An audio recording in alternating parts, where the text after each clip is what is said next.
Today on the John Ankerberg Show, does God exist? A recent Pew survey revealed that more than 1 in 5 Americans now consider themselves atheist, agnostic, or nothing in particular. Maybe you yourself are asking, does God exist?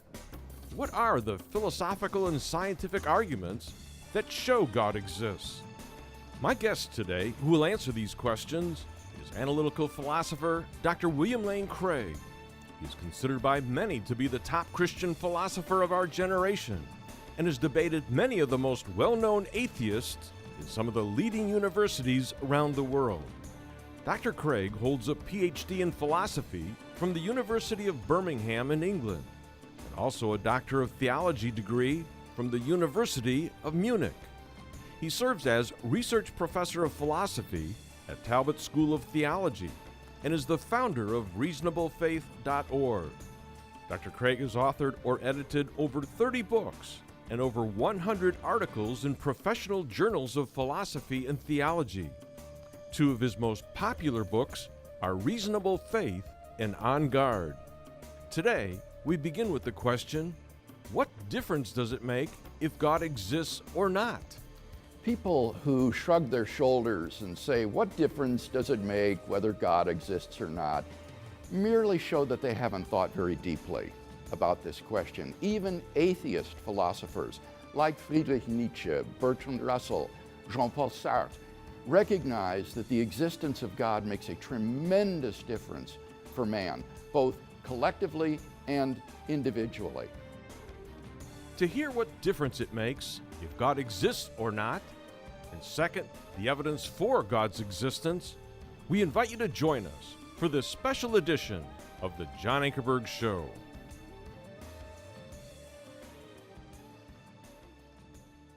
Welcome to our program. I'm John Ankerberg. We've got an exciting program for you today. My guest is Dr. William Lane Craig, who is one of the finest philosophers of our time. He's engaged in debates and dialogues with many of the most well-known skeptics in our world today and at some of the most prestigious universities around the world. You can't believe the pressurized situations that Bill has been in and done a marvelous job.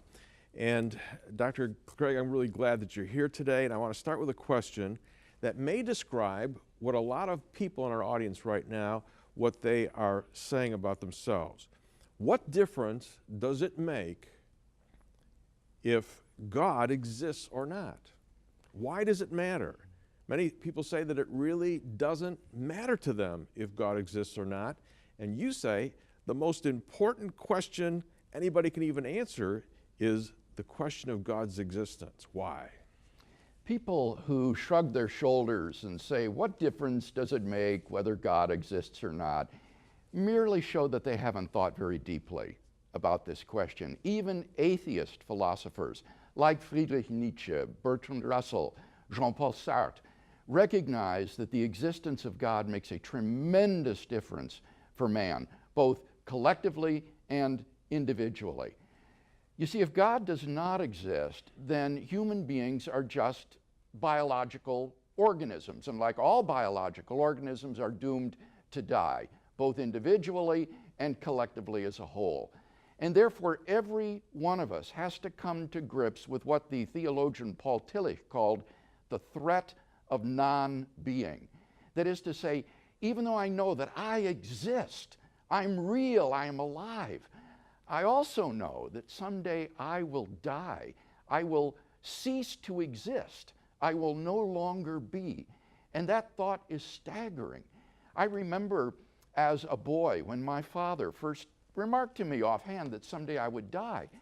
I was just overwhelmed with this fact. I was filled with an unbearable sadness and fear. Somehow as a child, the thought that I was going to cease to exist, I was going to die, had just never occurred to me. And over time, I learned to live with the inevitable, as we all do. But I think that Jean-Paul Sartre's insight remains true. Whether it's a few hours or a few years makes no difference once you have lost eternity. And if there is no God, then we have lost any hope of immortality. We have only this finite existence. So for each one of us individually, life ends at the grave.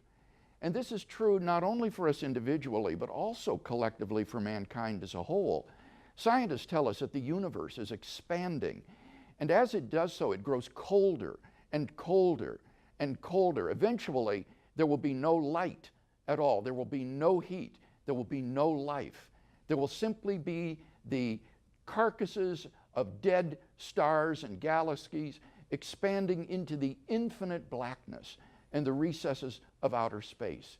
So if there is no God, then mankind is doomed to extinction, as well as each one of us individually is doomed to death. And the result of this is that life itself becomes absurd. The life that we do have is without ultimate meaning, value, or purpose. Yeah, talk about this thing of meaning. Why is it that if God does not exist, that we have no ultimate meaning for our life? By meaning, I mean significance, why something matters. And if God does not exist, then ultimately our lives are insignificant. It doesn't matter what we do or what becomes of us. Now, someone might say, but this person affected the course of history, or he affected other individuals.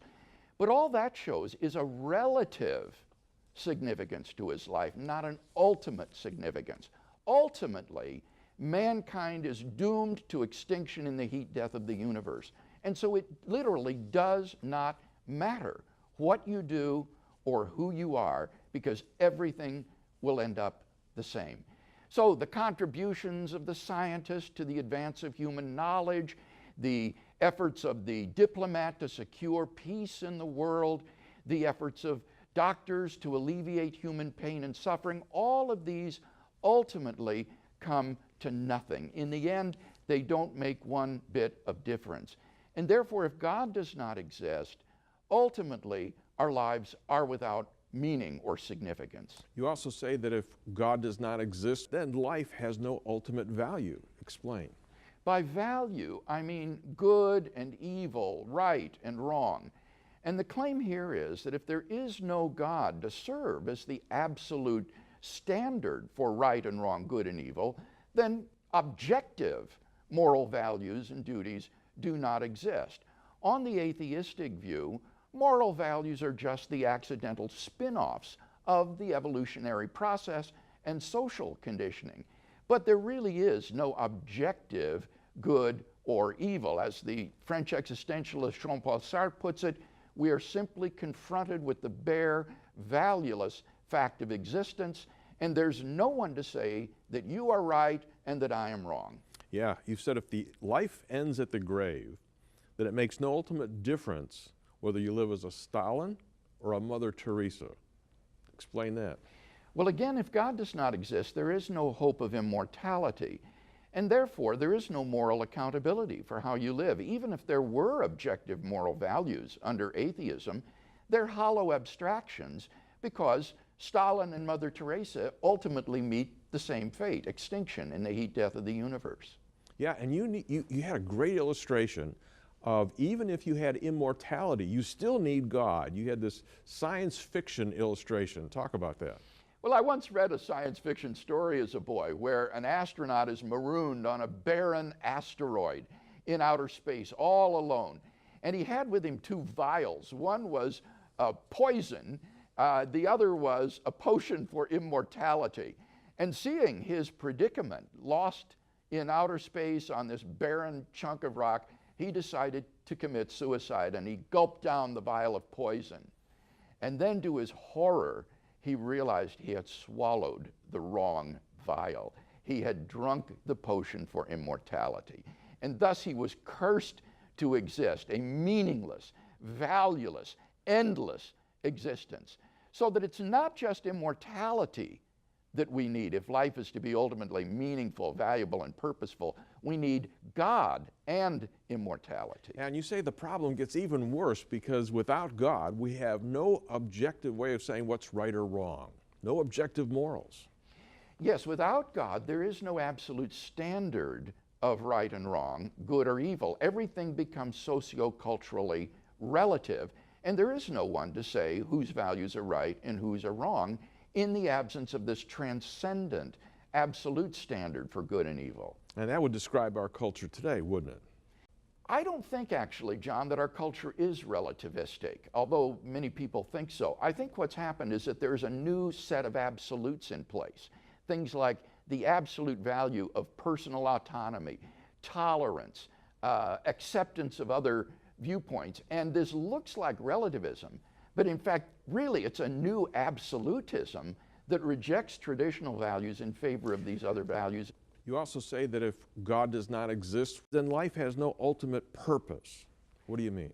By purpose, I mean a goal, a reason for which something exists. And if God does not exist, there is no purpose for human life or for the universe. We are just accidental byproducts of nature which have been brought into existence for no reason at all, and we are ultimately doomed to perish in the heat death of the universe. So on atheism, there is no reason, no purpose for which you exist or for which the universe exists. I remember as a boy reading the novel by H.G. Wells called The Time Machine, which illustrated this so well. In the novel, Wells' time traveler journeys far into the future to discover the ultimate destiny of man. And what he discovers is a dead Earth, orbiting a gigantic red sun. There is no life, no human existence, no civilization. Everything is gone. And as I read the novel, I thought, no, it can't end that way. But this is reality in a universe without God. There is no purpose. It will end that way, like it or not. And so in the story, Wells' time traveler returns. But to what?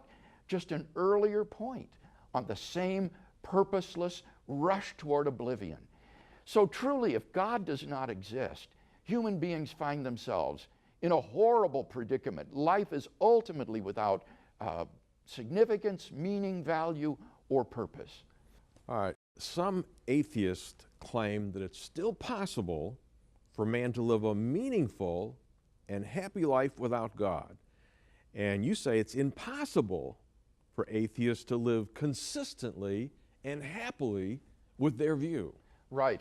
I think that it's impossible to live both consistently and happily if you believe that life is ultimately without meaning, value, or purpose.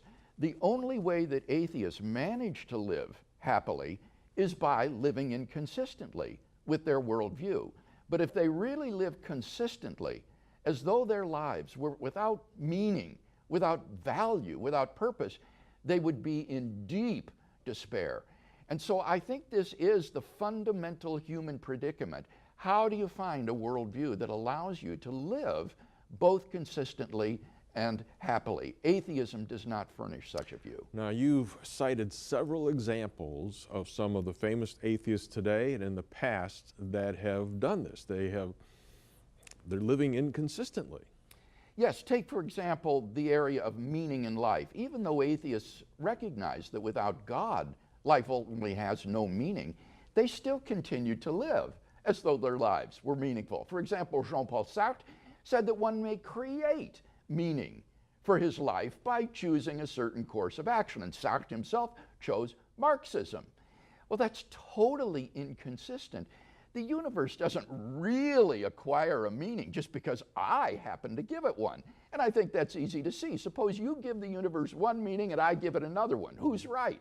Well, the answer is obviously neither one. The universe remains meaningless in and of itself, regardless of how we happen to regard it. So I think what Sartre is really saying is, let's pretend that our lives have meaning, and that's just fooling yourself. Yeah. Why is it that when we turn to the problem of values, that this is where the most blatant mistakes are made? Yes, the area of value is where the most blatant inconsistencies occur, because it is impossible for an atheist to live as though there were no objective moral values and duties. For example, Friedrich Nietzsche, the great 19th century atheist, broke with his mentor, Richard Wagner, precisely over the German composer's anti-Semitism and strident German nationalism. Similarly, Jean-Paul Sartre, writing in the aftermath of the Second World War, declared that a doctrine that leads to the mass extermination of Jews and other peoples is not just a matter of an arbitrary choice, but is really morally reprehensible and unacceptable. Bertrand Russell admitted that he could not live consistently with his own views. He was an outspoken social critic, denouncing war and restrictions on sexual freedom. Even a person like a Richard Dawkins is an unabashed moralist, even though Dawkins says that if there is no God, there is no good, there's no evil, there's nothing but pitiless indifference. Nevertheless, his books are filled with indignant, moral condemnations of practices like harassment of homosexuals, religious indoctrination of children, practice of human sacrifice. All of this is inconsistent. It shows that one cannot live happily as though objective moral values and duties do not exist. Yeah, let's pick that up too in terms of objective moral values. Here you have atheists saying that they have these objective moral values, whatever they choose to be, but they're inconsistent, and living without God has some grave consequences. You were watching a BBC commentary one time on the Holocaust. Tell me about that. In this BBC documentary, they interviewed survivors of Auschwitz, and one nurse was forced to become the gynecologist at Auschwitz. And she described how Mengele, the doctor there, grouped these pregnant women into a certain barracks by themselves. After a time, she no longer saw any of these women. And she made inquiries, what happened to the women who were housed in that barracks? And the response was, oh, haven't you heard? Dr. Mengele used them for vivisection. He cut them open, alive. And if there is no objective moral value, then you cannot condemn such an action as wrong. There was a rabbi interviewed who was imprisoned at Auschwitz who said it was as though all of the moral commandments had been reversed. Thou shalt kill, thou shalt lie, thou shalt steal. And mankind has never seen such a hell. And yet, in a very real sense, if God does not exist, then our world is Auschwitz. There is no good and evil. There is no right and wrong. There is just the bare, valueless fact of existence. And no atheist can live consistently within the framework of such a worldview. Yeah, and I found it incredible that a Dr. L.D. Rue, in a remarkable address to the American Academy for the Advancement of Science in 1991, advocated that we believe in a noble lie. Talk about that. Right. What Professor Rue said is that we cannot allow social chaos to govern society, but on the other hand, the totalitarian option of trying to impose moral values on people is equally unworkable. So how do we get out of this predicament? He said, what we need is a noble lie, whereby the intelligentsia deceive the masses into believing that there are objective moral values, objective meaning, objective purpose, even though there is none. And so Roos advocated that we deceive ourselves by means of this noble lie so that mankind and society can function and go forward. His closing verdict was very telling. He said, without such lies, we cannot live.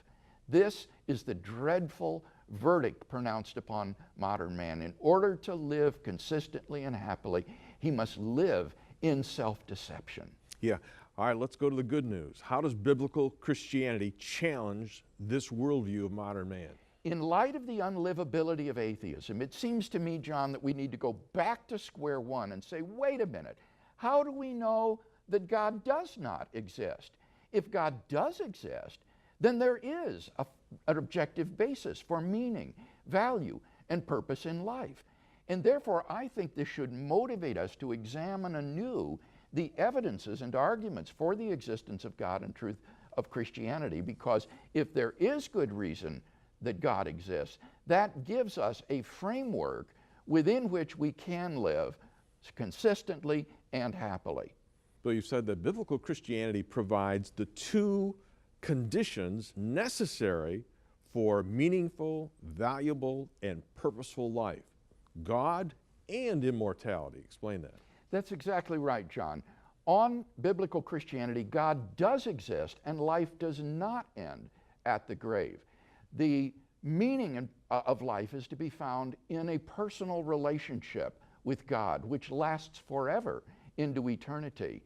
The values of life are rooted in the nature of God Himself, who is by nature loving, just, kind, generous, faithful, and so forth, so that we can affirm the objectivity of moral values and duties. And finally, there is an objective purpose for life. God has created us for Himself. Our end is to be found in the knowledge of God. This is the fulfillment of human existence, to know God and His love forever. So that unlike atheism, biblical Christianity furnishes the necessary conditions for a consistent and happy life. God and immortality, which give us meaning, value, and purpose. Yeah. This is not just academic for you. You've actually experienced what you're talking about. Take us back to the time when you were not a Christian and you started thinking about these things. Yes, I was not raised in a Christian family, though it was a good and loving family. But I experienced the despair and the blackness that I've talked about and that I later read in the French existentialist philosophers. As I looked out at life and my own existence, I thought, what is the meaning of my existence? I was aware that everything was doomed ultimately to extinction, and I could see no meaning or purpose for my existence or the existence of anything else. And this filled me with a deep despair and blackness. And I don't know if you understand what this is like, but it makes every day miserable, another day to get through. And I remember one day, I was feeling particularly crummy. I walked into my high school German class, and I sat down behind a girl who is one of these types that is always so happy, it just makes you sick. And I tapped her on the shoulder and I said, what are you always so happy about anyway? And she said, it's because I know Jesus Christ as my personal Savior. And I said, well, I go to church. And she said, that's not enough, Bill. You've got to have Him really living in your heart. And I said, well, what would He want to do a thing like that for? And she said, because He loves you, Bill. And that just hit me like a ton of bricks. Here I was so filled with despair and anger. And she said, there was someone who really loved me. And who was it but the God of the universe? And that thought just staggered me, to think that the God of the universe could love me, that worm named Bill Craig down there on that speck of dust called the planet Earth. And so I went home that night and picked up a New Testament that had been given to me in the 5th grade by the Gideons when they visited our grade school. And I began to read it. And as I read the Gospels, I was absolutely captivated by the person of Jesus of Nazareth. There was a wisdom about this man's teaching that I had never encountered before. And there was an authenticity about his life that was simply undeniable. Well, to make a long story short, I went through about 6 months of the most intense and agonizing soul searching that I've ever gone through, until finally I just came to the end of my rope, and one night I cried out to God. And I cried out all the anger and the bitterness that had been building up inside of me. And as I did so, I felt this tremendous infusion of joy, like a balloon being blown up until it was ready to burst. And I rushed outdoors. It was a warm Midwestern summer evening, and you could see the Milky Way from horizon to horizon. And as I looked up at the stars, I thought, God, I've come to know God. And that moment just changed my whole life. I knew that I could not do anything less than spend the rest of my entire life sharing this good news with mankind, because if this is the truth, if it's really the truth, this is the greatest news ever announced. Folks, this is the truth, and we hope that you'll keep listening in this series. Next week, we're going to talk about 5 good reasons to believe in the existence of God. So I hope that you'll join us then. Stay tuned for scenes from next week's program. Well, thank you for joining us today here on the John Ankerberg Show. If you're interested in becoming a Christian, please go to our website at jashow.org and click on Become a Christian, which you'll find at the top of our homepage. You'll also be able to read information on how you may start a personal relationship with Jesus Christ as your Savior.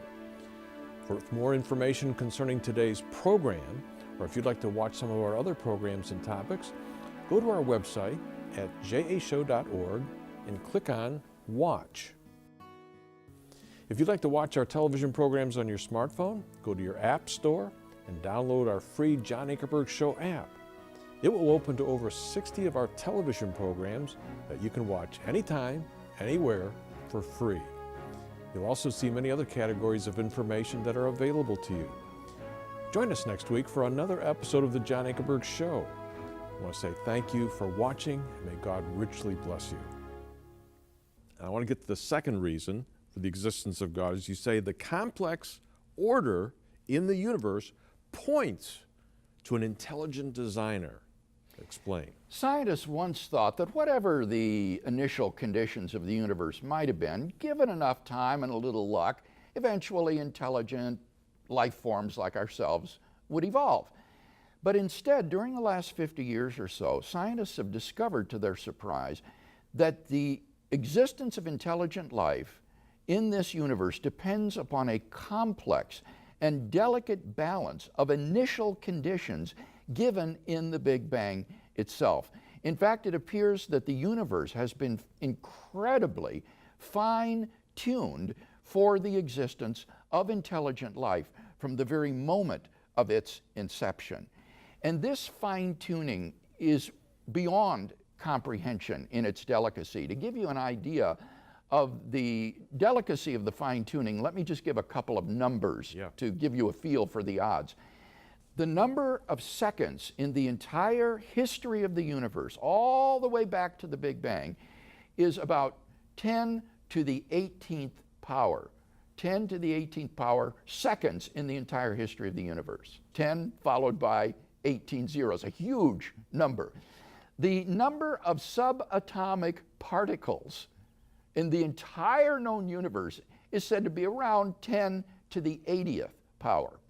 Now, with those numbers in mind, consider the following. In order for the universe to be life-permitting, the force of gravity and the weak force in the atom have to be fine-tuned to the precision of 1 part out of 10 to the 100th power. Now, possibly, God is speaking to you today. And if you would like to have someone pray with you, or you have a question you would like to ask, there's a phone number on your screen right now that you may call. Call that number, and someone will be happy to pray with you. Thank you for joining me today. I hope that you'll join me again at the same time next week. And to learn how to start a relationship with Jesus Christ, go to our website at jashow.org and click on Pray to accept Jesus Christ as your Savior.